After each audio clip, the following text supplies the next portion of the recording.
तो hey guys, welcome back to my channel VK blogs. तो guys, आप सभी को सबसे पहले चंद्रयान 3 की बहुत बहुत बधाई कि हमारा चंद्रयान, भारत का चंद्रयान 3 चांद पर लैंड कर चुका है। काफ़ी सफलतापूर्वक लैंड कर चुका है गाइस। और मैं ही नहीं, भारत का हर एक नागरिक बहुत ज़्यादा खुश है। और देखिए, यहाँ पे सभी लोग खुश हैं कि हमारा चंद्रयान 3 चांद पर लैंड कर चुका है।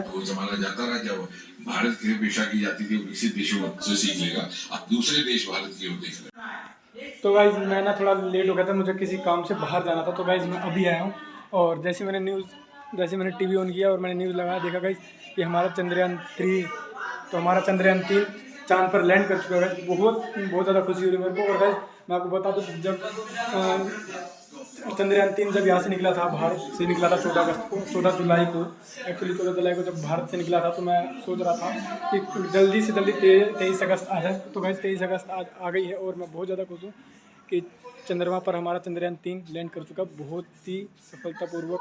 और गाइस, चंदा मामा दूर के नहीं, अब पास के रह गए हैं। विक्रम की सॉफ्ट लैंडिंग के बाद इसरो में जश्न। पीएम मोदी ने इसरो चीफ से फोन पर की बात सफलता की। 3 रॉकेट के इस्तेमाल के लिए अपनी इच्छा जाहिर की।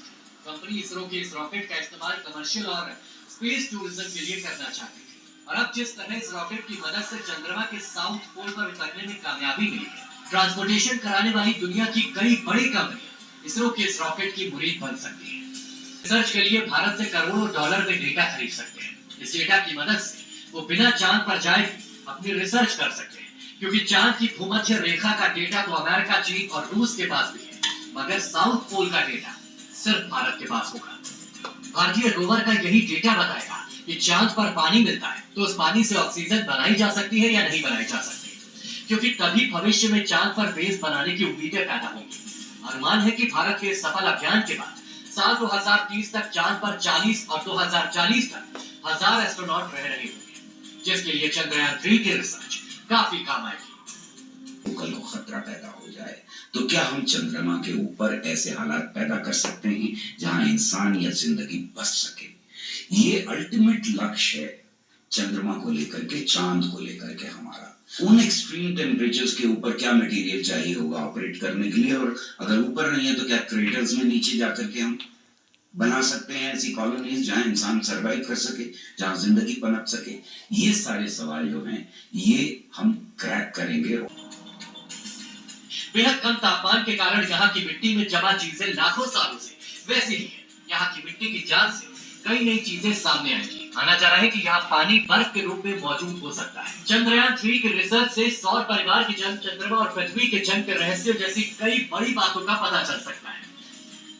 जो वहां के हालात हैं, जो वहां का पर्यावरण है, उसका डेटा हमारे पास नहीं था। वहां के जो खनिज पदार्थ हैं उसका डेटा हमारे पास नहीं था। वहां पे जिस तरह के कंपन होते हैं उसका डेटा नहीं था। वहां का जो आयनोस्फीयर है वो डेटा हमारे पास नहीं था। ये डेटा हमारे पास होगा तो दुनिया के और साइंटिस्ट ने जो डेटा साउथ से कलेक्ट किया है, नॉर्थ से कलेक्ट किया है, ये साउथ का डेटा है, ये मिल करके हमारी जो जिगसॉ पजल है बहुत सारे सवालों का, वो कंप्लीट हो जाएगा। जब इंसानी बस्तियां वहां पर बनेगी तो इसका फायदा भारत को एक बड़े स्तर पर होगा और इससे अरबों डॉलर्स की कमाई भारत की होगी। विज्ञान की एक थ्योरी कहती है कि जब इस ब्रह्मांड में हमारी पृथ्वी ने आकार लिया था, ठीक उसी दौरान चंद्रमा इस धरती से अलग होगा। लिहाजा माना जा रहा है कि चंद्रमा का मूल स्वभाव भी धरती के जैसा ही है, और अगर इसका स्वभाव धरती के जैसा है तो बहुत संभावनाएं हैं कि चंद्रमा के गर्भ में मौजूद तत्व भी वैसे ही होंगे जैसे धरती पर पाए जाते हैं। मसलन rare earth metal, titanium, helium और सबसे कीमती तत्व पानी। बेशक ये एक बड़ा मिशन इसलिए दुनिया भर में माना जा रहा है, और रूस ने वहां उतरने की कोशिश की थी जो नाकामयाब हो गई। सॉफ्ट लैंडिंग कराने की कोशिश की थी, रोवर भेजा था जो नाकामयाब हो गई। हम अगर कामयाब हो रहे हैं इसमें तो फिर ये एक लैंडमार्क होगा हमेशा के लिए कि एक ऐसे एरिया में जिसके बारे में हमारे पास डेटा बहुत कम है वो हम तक पहुंचेगा। हम उसको पहले एनालाइज करेंगे डेटा को, उसके बाद दुनिया के लिए ओपन करेंगे उस डेटा को। तो ये इंसानियत के लिए एक इंपॉर्टेंट मिशन बन जाता है।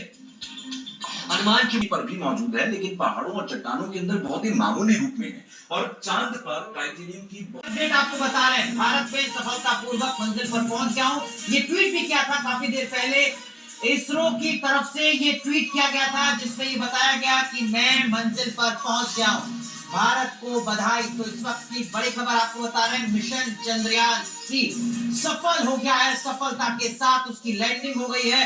और अब जो 14 दिन है अगले धरती के मुताबिक वो बेहद महत्वपूर्ण, क्योंकि इन 14 दिनों में वो सब कुछ धरती तक पहुंचेगा। हमारे साथ बहुत ही खास मेहमान जुड़ चुके हैं, केंद्रीय मंत्री जितेंद्र सिंह जी। बहुत बहुत स्वागत है सर आपका न्यूज नेशन पर। पूरा